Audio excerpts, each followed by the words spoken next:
We got a big crypto meeting with the SEC on the 25th. I've got details for you. The bigs are buying more BTC as we had a record day, a 500x surge. We're also going to talk about XRP price along with... I say lots of naughty things, so here's your warning. Looks like the big guys are back and the big guys are buying the dip. That's right, we're going to talk price action along with big news from the SEC. States' rights back's at it again, and of course your comments, because you, the viewer, matter most. I'm not even going to try to pronounce this name because Jihabetmanajmendigidouche says, can the top holder of Klaus USD get a personalized NFT? Oh, the top holder will get a lot more than a personalized NFT. Yeah, we were talking about the utility of meme. Stephen Denis says H-bar is my favorite crypto with Klaus. Well, thank you, and thank you for being a channel member, supporting the channel. Greatly appreciate it. Stephen Meredith says, hi Klaus, question for you. If Saylor sold every BTC at the same time, would that tank the whole market? Then could he buy back in and end up with loads more on the cheap? Or could this not happen? Nice to see on the way to 50,000 subs. Okay, I'll touch this really quick and give you an explanation that makes sense. All right. He could easily sell it all at once. Here's the problem. They got to file that stuff with the SEC and they got to do it ahead of time, okay? So they also have to buy and file that ahead of time with the SEC as well. So the market could see Saylor selling and the market would be like, yo, orange surfboard guy, which by the way is so fucking cringe, okay? They'd be like, yo, the orange surfboard guy is selling. Isn't this the same guy that said sell your house, sell your car, buy BTC, always hodl, never sell? So first of all, everyone would be freaking out because the maxi man himself would be selling. Secondly, it would all be public so everyone would know. So yeah, that would definitely crash the market. In terms of buying it in cheaper, it's hard to say because he would have to disclose that he's buying and everyone would know, and maybe everyone else would jump on in before him. Good question though. Bitcoin sitting at 92,635, ETH is 1748. We're down from the highs we had yesterday, but we're still better than where we were before. Yeah, friend zone. XRP at 217. We'll talk price because the volume came down and so did the price. BNB at 596, while Sol's at 148, ADA at 69.3, while XLM's hanging out at what, everyone? 26.7. Bitcoin ETFs hit record inflow. 500x surge breaks the 2025 trend. I like this picture right here. BTC hanging out on the beach, stacking in a move that would make even the most stoic BTC holders raise an eyebrow. The spot BTC ETFs just pulled their biggest one-day inflow. A jaw-dropping almost 12,000 BTC. This is a contrast to the average of 23 BTC. That's right, the institutional bigs jumped in big time.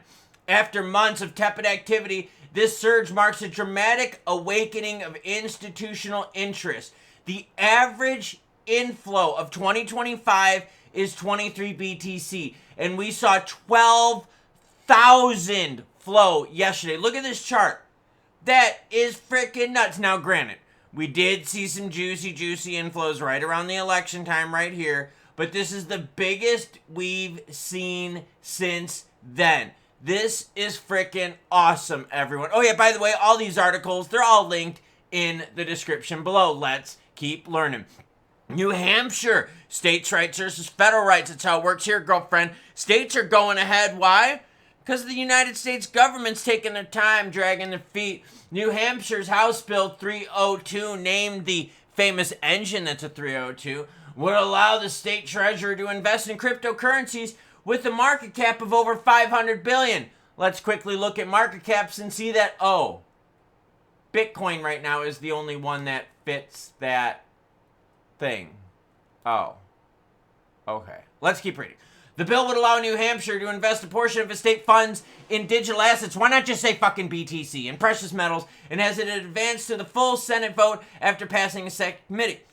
On April 23rd, House Bill HB 302 was reviewed in the second state committee, passing a 4-1 vote. Legislation introduced in January cleared the House with the 192-179 votes. You still got a lot of people against this, okay? I'm just throwing it out there. But either way, you're seeing states' rights proceed faster than federal. Why? Because the federal government is the Titanic and it's slow AF. But what you are seeing, though, and I highlighted this specifically, is this little thing here that says they're only going to invest in cryptos with a market cap of over 500 billion. You're seeing that in a lot of languages in these states' bills. And the reason they're doing that is they don't want to exclude other cryptos, but they basically only want BTC. So that's why they put that big mega market cap in, because right now there's nothing even close. Even ETH is the second largest one right now, has a market cap of 211 billion. So there's still less than half of what would be needed for market cap in order to get on the bill. Now, Metaplanet's buying more BTC. Not that much of it, but they're still buying. I'm sharing this with you because even companies big and small are sticking to their strategy. Now, I'm bringing this up because they are at 50% of their goal of buying and hodling. Their goal is to buy 10,000 BTC, and they're right now at 5,000. So what happens when these companies get to their goal?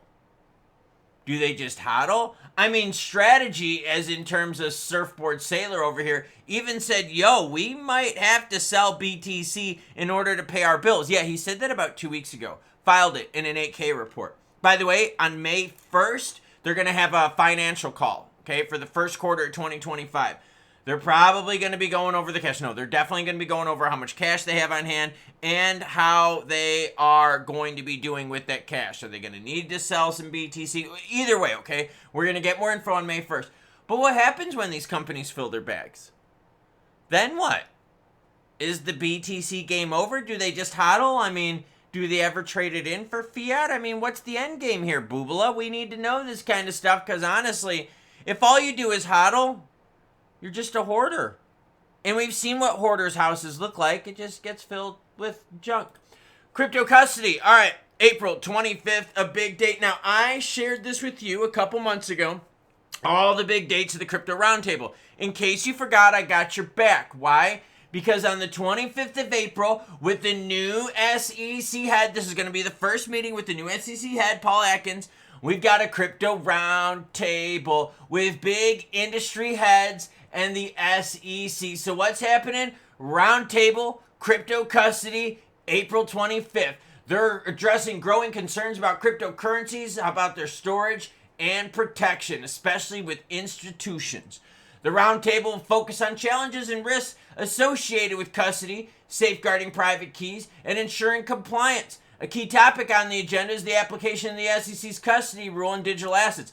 Initially designed for traditional securities, this rule requires investment advisors to hold assets with qualified custodians, which screws up a lot of players out there, the exchanges, because then the exchanges, they lose their margins.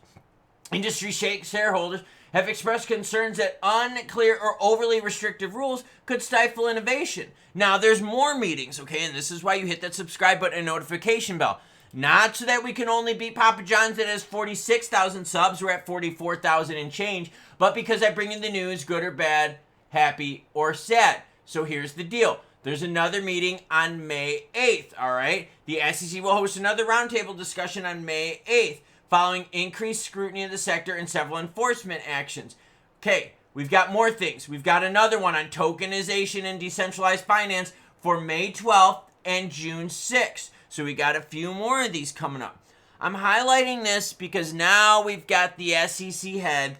He's been approved. Let's see what happens with this. Let's see if this goes anywhere.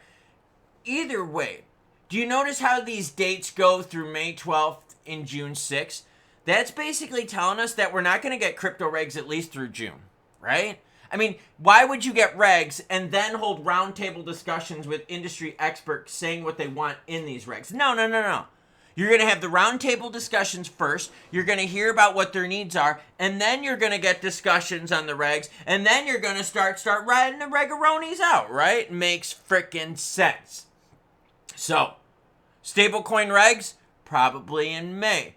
Crypto regs, well, look, it ain't going to be happening until what, everyone? At least July in the earliest. Oh, by the way, here's that thing, Crypto Task Force Roundtable. What you need to know, dates, times, where it's being held, and oh, girlfriend, it's gonna be on YouTube. I don't know if I really, though, want to live stream this one. I do have something going on, but I will have this link down below if you want to watch it on YouTube. See, that's how good of a content creator I am. Even if this does not get me views, I want you to be caught up on the news, so I'm informing you of it.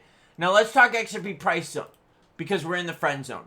Yeah, I know. We got pushed back down. We got pushed back under the 220, which means my phone alerts went off way early this morning. Yeah, I know. That kind of sucks. Let's go to the 7-day, tell you what I was talking about. We got pushed down on the 230, which is fine. No big deal, right? We didn't hit that alert that I was hoping for, but that's okay because we're still higher than where we were. And that's this zone right here, right around the $2, 205 mark, okay? Let's go to the candlesticks so we can get a little bit better view. But first, volume. 4.3 billion. Okay, not bad. We'll take that. We're at 217 price-wise. Let's go to those 15-minute candlesticks and see what girlfriend looks like right here. Yeah, see that? We got pushed back down twice on the 230. That's not fun. We did find support at this candlestick right here, albeit a little bit support at the 211 mark. We got pushed back down at the 220 right here on this candlestick, which just happened right before I went live on this. Now we got to see where this move goes. It's all about tariffs. Do I expect price action in regards to this SEC roundtable tomorrow? No. This is when they start getting like the recommendations from the bigs out there on what the SEC should do in regards to crypto. But listen to the statement, what I just said, what the SEC should do in regards to crypto. But haven't we heard, though, about XRP being a commodity and how the rest of the crypto is mostly commodities? Well, then why is the SEC involved? Because wouldn't that mean the CFTC is involved?